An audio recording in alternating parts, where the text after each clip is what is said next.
Hi friends, welcome to మహేమి vlogs. ఈరోజు మన ఛానల్లో వచ్చేసి ఎమ్మీ ఎగ్ పఫ్ అండి. చాలా క్రిస్పీగా పొరలు పొరలుగా బాగా వచ్చింది.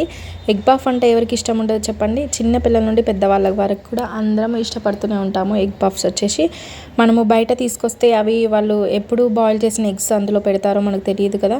సో అంత హెల్తీ కాదు బయట ఫుడ్. అందుకని ఇలా ఇంట్లో ప్రిపేర్ చేసుకుంటే ఏం చక్క బయట మనం ఇద్దరం తినే మనీ పెడితే ఇంట్లో వాళ్ళందరం కూడా ఎంజాయ్ చేయొచ్చు. కొంచెం రిస్క్ అనుకోకుండా కొంచెం టైం కేటాయించుకొని చేసుకుంటే చాలా పర్ఫెక్ట్గా వస్తాయి. ఒకసారి ట్రై చేయండి. రాలేదు కుదరలేదు అంటే నెక్స్ట్ టైం ట్రై చేయండి. ఖచ్చితంగా డెఫినెట్గా వస్తుందండి. మనం మనసు పెట్టి చేస్తే ఏదైనా పక్కా మనకు వస్తుంది. సో ఇది ఎగ్ పఫ్ రెసిపీ. చూసారా ఎన్ని పొరలుగా వచ్చాయో మాకు. ఇప్పుడు ప్రాసెస్లోకి అయితే వెళ్ళిపోదాము. ఫస్ట్ మనము ఎగ్ పఫ్ చేసుకోవడానికి లోపల స్టఫింగ్ కర్రీ కావాలండి. ఆనియన్ కర్రీ చేసుకొని పెట్టుకోవాలి. ఫస్ట్ మనం ఆనియన్స్ని సన్నగా చాప్ చేసుకొని ఇలా ప్యాన్ పెట్టుకొని ఆయిల్ వేసుకొని అందులో పోపు దినుసులు వేసుకోవాలి. ఆయిల్ వేడాక వేసుకోండి. నేను ఆయిల్ వేడైంది అనుకుని వేసేసాను. సో అలాగే మనం ముందు చాప్ చేసి పెట్టుకున్న ఆనియన్ కూడా వేసేసి వీటిని ఆయిల్లో ఫ్రై చేసుకోవాలి. ఒక 2 to 3 minutes ఇలా ఫ్రై చేసుకున్నాక ఇందులో పసుపు అనేది యాడ్ చేసుకోవాలి. పసుపు యాడ్ చేయడం వల్ల ఫాస్ట్గా మగ్గిపోతాయి ఆనియన్స్ అనేవి. ఇప్పుడు ఇందులో మనం అల్లం వెల్లుల్లి పేస్ట్ అనేది వేసుకోవాలి. అల్లం పేస్ట్ వేసుకోవడం వల్ల టేస్ట్ చాలా బాగుంటుంది. ముందే వేస్తే మనకి మాడిపోయే ఛాన్సెస్ ఉంటాయి, ఆనియన్స్ ఫ్రై అవ్వని. తర్వాత వేయాలి. ఇందులో ఉప్పు, కారం, గరం మసాలా కొంచెం వేసాను. ఇవి మన ఆనియన్ మిశ్రమం మొత్తానికి కూడా పట్టేటట్టు కలుపుకోవాలి. చూడండి ఇలా వీడియోలో చూపించినట్టు మనకి స్టఫింగ్ అయితే రెడీ అయిపోయింది. చూస్తూనే అర్థమవుతుందిగా మనకు చాలా ఎమ్మీగా అయ్యింది.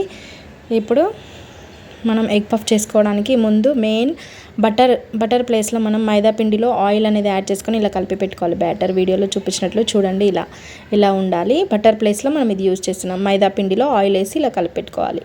అలాగే పొడి పిండి మనం చపాతీలు ఆటించుకోవడానికి అండ్ ఎగ్స్ మీకు ఎన్ని ఎగ్ పఫ్లు కావాలో అన్నీ బాయిల్ చేసి ఇలా కట్ చేసి పెట్టుకోవాలి.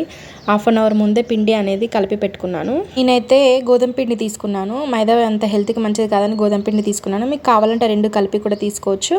అలాగే డీప్ ఫ్రైకి ఆయిల్ అయితే పెట్టేసుకున్నాను. చూడండి ఇది డీప్ ఫ్రైకి ఆయిల్. అలాగే మనం ఎన్ని లేయర్స్ చేసుకోవాలనుకుంటున్నామో అన్ని లేయర్స్కి ముద్దలు అనేవి రెడీ చేసి పెట్టుకోవాలి. నేనైతే 6 లేయర్స్ తీసుకుంటాను. 4 తీసుకోవచ్చు, 3 తీసుకోవచ్చు, 5 తీసుకోవచ్చు.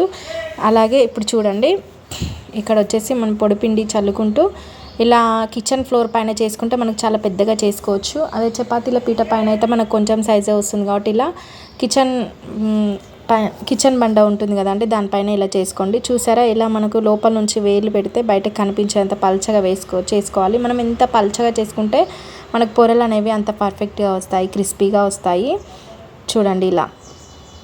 ఇప్పుడు దీనిపైన మనం ముందు కలిపి పెట్టుకున్న మైదాపిండి ఆయిల్ మిశ్రమం ఉంది కదా దీనిపైన మొత్తం స్ప్రెడ్ చేసుకోవాలి. ఈక్వల్గా మొత్తం అంతటా స్ప్రెడ్ చేసుకోవాలి. అప్పుడే మనకు పొరలు అనేవి విచ్చుకుంటాయి ఆయిల్లో వేసినప్పుడు. చూడండి ఇలా వీడియోలో చూపించినట్లు మొత్తం స్ప్రెడ్ చేసుకోవాలి. చూసారా ఇలా. ఇప్పుడు దీనిపైనుంచి మనము పొడిపిండి చల్లుకోవాలి. ఇలా పొడిపిండి చల్లుకొని అలాగే ఇప్పుడు మనం చేసి పెట్టుకున్న 6 చపాతీలను కూడా ఇలానే ఒకదానిపైన ఒకటి వేస్తూ ఇలా ఆ పిండి మిశ్రమంని అప్లై చేస్తూ అలాగే పొడిపిండి చల్లుతూ ఉండాలి. చూడండి ఇలా.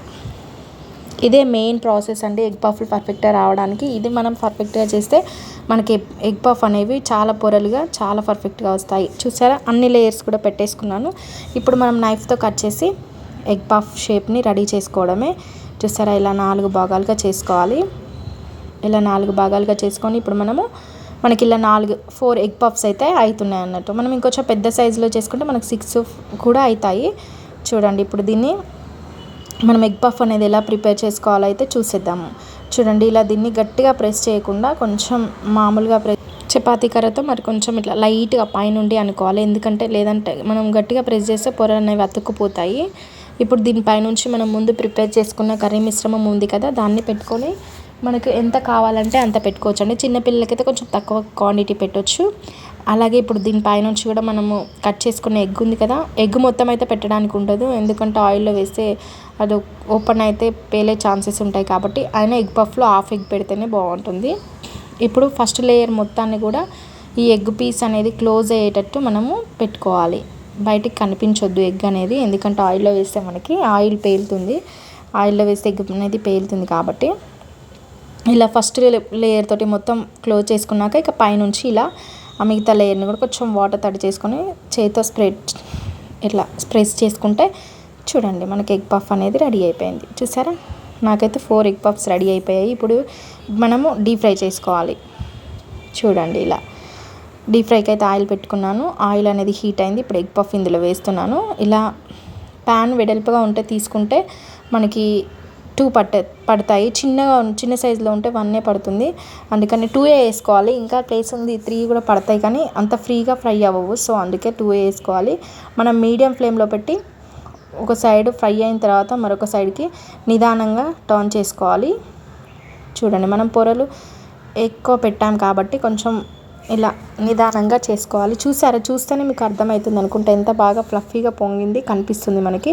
నేను ఎలాంటి సోడా ఉప్పు కూడా యూజ్ చేయలేదు. చూడండి ఎంత ఫ్లఫీగా వచ్చినట్టు మనకు ఈజీగా అర్థమైపోతుంది. చూసారా, ఇప్పుడు మనకి ఎగ్ పఫ్ అనేది రెడీ అయిపోయింది. ఇంకా ప్లేట్లో సర్వ్ చేసుకోవడమే.